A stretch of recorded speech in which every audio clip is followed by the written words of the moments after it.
नमस्कार. आपण नेहमीच पाहत आलेलो आहे, येथील सिस्टम जे आहे गोरगरिबांचा, मागासवर्गीयांचा, दीनदलितांचा आवाज नेहमीच दाबत आलेला आहे.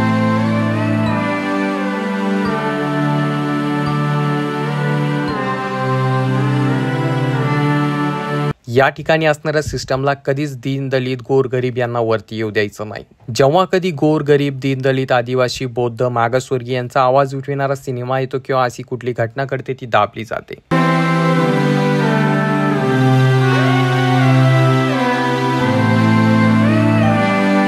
परंतु आता या सर्वांना टक्कर देत जे आहे एक चित्रपट मोठ्या प्रमाणात सुपरहिट होतोय परंतु पुन्हा एकदा त्याचा आवाज दाबण्याचं काम केलं जातंय.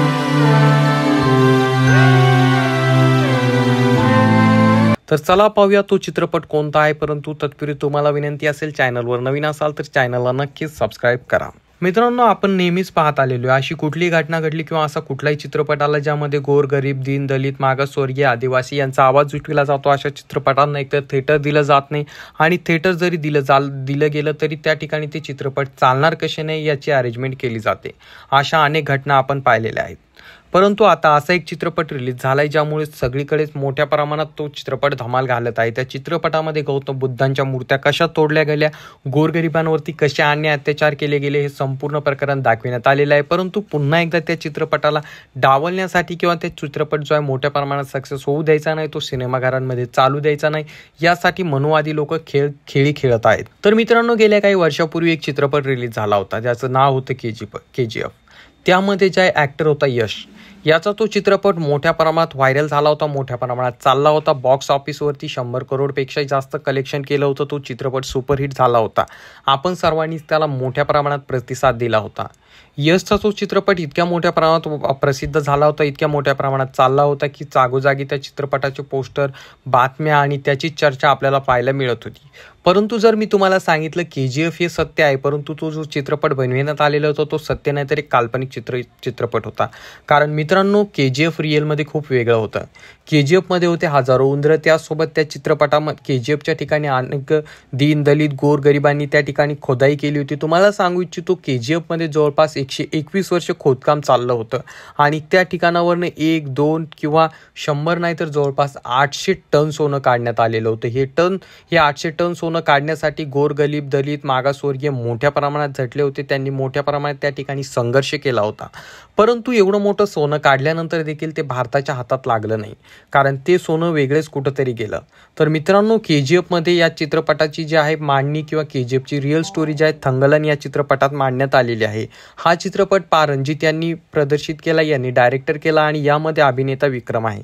मित्रांनो, तुम्हाला सांगू इच्छितो, थंगलनमध्ये मागासवर्गीय, दीनदलित, गोरगरीब यांच्यावरती कशा प्रकारे अन्याय अत्याचार केले जायचे यावरती आवाज उठविण्याचं काम केलं गेलं. थंगलनमध्ये जे आहे विक्रम आहे, त्यासोबत मालविका मोहन नावाची अभिनेत्री आहे. हे दोघं जे आहेत मुख्य भूमिकेत आपल्याला या चित्रपटामध्ये पाहायला मिळतील. जेव्हा हा चित्रपट रिलीज झाला तेव्हा या चित्रपटाने जवळपास 12 करोड रुपयाचं ओपनिंग केलंय आणि या चित्रपटाने अक्षय कुमारच्या खेळमध्ये असणाऱ्या चित्रपटाला देखील मात देऊन टाकली आहे. मित्रांनो, थंगलन हा चित्रपट ज्याने रिलीज केलाय, जे डायरेक्टर आहेत रणजित, यांचं नाव तुम्ही नेहमीच ऐकलं असेल. रणजित हे नेहमीच असे चित्रपट बनवित असतात ज्यामध्ये गोरगरिबांचा, मागासवर्गीयांचा आवाज उठवला जातो, ज्यामध्ये ते नेहमीच असा हिरो घेतात जो एक तर मागासवर्गीय कॅटेगरीतून येतो किंवा तो जो आहे गरीब घराण्यातून येतो किंवा तो दीनदलित प्रवर्गातून आलेला असतो. रणजित यांनी अनेक असे चित्रपट बनविले ज्यामध्ये त्यांनी गोरगरीब, मागासवर्गीय असा हिरो घेतलेला आहे. त्यांचे अनेक चित्रपट मोठ्या प्रमाणात चालले देखील, ते सुपरहिट देखील झालेत. यामध्ये मद्रास असेल, कबाली असेल, काला असेल किंवा सरपट्टा असेल, असे अनेक चित्रपट त्यांनी प्रदर्शित केले आणि ते मोठ्या प्रमाणात चालले देखील. कबाली चित्रपटामध्ये देखील त्यांनी ज्यावेळेस रजनीकांत यांना त्या चित्रपटामध्ये घेतलं तेव्हा रजनीकांत यांचा एक डायलॉग मोठ्या प्रमाणात व्हायरल झाला होता. रणजित यांनी तो चित्रपट बनविला आणि त्यामध्ये रजनीकांत यांनी एक डायलॉग मारला. त्यामध्ये ते जेव्हा म्हणतात की आपण सूट बूट का घालायचं, कारण आपल्या बापानेच आपल्याला सूट बूट घालायचं सांगितलं, आपल्याला धोतर वगैरे घालून जगायचं नाही किंवा तसं आपल्याला जगायचं नाही, कारण आपला बाप नेहमी सूटबुटामध्ये राहिला, त्यामुळे आपण देखील सूटबुटातच राहायचं. अशा प्रकारचा कडक डायलॉग जो आहे रजनीकांत यांनी मांडला आणि जेव्हा रजनीकांत हा डायलॉग मारतात तेव्हा फक्त थिएटरमध्ये टाळ्या आणि शिट्ट्या याचाच गडगडाट आपल्याला पाहायला मिळतो.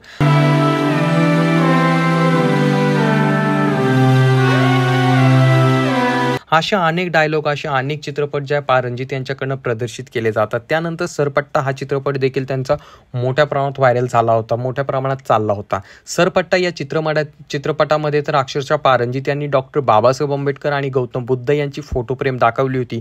त्यामध्ये हिरो हिरोईन जे मुख्य कॅरेक्टरमध्ये असतात त्यांचं लग्न किंवा ते एका कार्यक्रमामध्ये जातात आणि त्या ठिकाणी अक्षरशः त्यांच्या हातामध्ये थेट गौतम बुद्ध आणि डॉक्टर बाबासाहेब आंबेडकरांचा फोटो फ्रेम असतो. आणि जेव्हा त्यांच्या हातामध्ये डॉक्टर बाबासाहेब आंबेडकर यांचा फोटो आणि गौतम बुद्धांची फोटो फ्रेम असते, त्यानंतर तेव्हा देखील चित्रपटामध्ये फक्त टाळ्या आणि कडकडाट आपल्याला पाहायला मिळतो.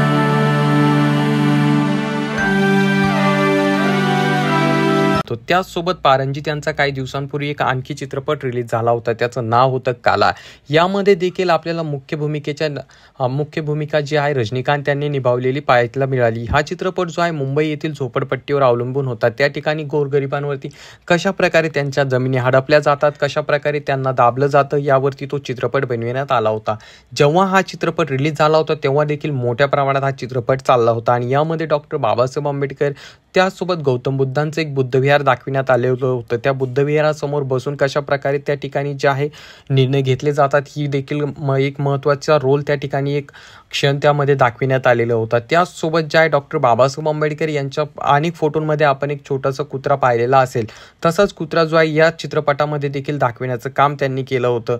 म्हणजे डॉक्टर बाबासाहेब आंबेडकर यांच्या रिलेटेड ज्या छोट्या छोट्या गोष्टी असतात किंवा त्यांच्या जीवनात काय घडून गेलेले घटनाक्रम असतात ते दाखविण्याचं काम नेहमीच पारंजित करत असतात. त्यामुळे नेहमीच त्यांचे चित्रपट मागासवर्गीय लोकांकडून नेहमीच पाहिले जातात, नेहमीच सर्वजण पाहत असतात. आता बात येते की थंगलन हा चित्रपट अनेक शहरांमध्ये, अनेक राज्यांमध्ये रिलीज झालाय, परंतु महाराष्ट्रामध्ये का रिलीज झाला नाही? तर अनेक जणांकडून असं बोललं जाते की यामध्ये मनोवादी लोकांची चाल आहे आणि त्यांच्याकडनं जे आहे डॉक्टर बाबासाहेब आंबेडकर यांचे विचार इथे पेरले जाऊ नये किंवा या ठिकाणी तो चित्रपट चालू नये अशी चाल चालली जाते आणि बौद्धांना पुन्हा एकदा मागासवर्गीयांना हरविण्याचं काम किंवा त्यांचे विचार समोर न जाऊ देण्याचं काम या ठिकाणी केलं जाते. परंतु मित्रांनो, असं काही नाही. मी तुम्हाला सांगू इच्छितो येत्या काही दिवसामध्ये म्हणजेच येत्या 2 ते 3 हप्त्यामध्ये हा चित्रपट रिलीज होणार आहे. कारण हिंदीमध्ये सध्या खूप सारे चित्रपट रिलीज झाले होते, त्यामुळे जर थंगलन हा चित्रपट आला असता आणि कुठे गेला असता तर आपल्याला समजलं देखील नसतं असं अनेक लोकांकडनं बोललं जाते. आणि त्यामुळेच पारंजित यांनी जो हा निर्णय घेतला आणि 30 ऑगस्टला जो हा चित्रपट महाराष्ट्रासह संपूर्ण हिंदी भाषिक राज्यांमध्ये रिलीज केला जाणार आहे अशी घोषणा त्यांच्याकडनं केली जाते. तरी तुम्हाला याबद्दल काय वाटतं आणि पारंजित यांचे कोणकोणते चित्रपट तुम्ही पाहिलेत खाली कॉमेंट करून नक्कीच सांगा. आणि तुम्ही जे आहे थंगलन हा चित्रपट पाहायला जाणार आहे की नाही याबाबत देखील खाली कॉमेंट करायला मात्र विसरू नका. मित्रांनो, चॅनलवर नवीन असाल तर चॅनलला नक्की सबस्क्राईब करा आणि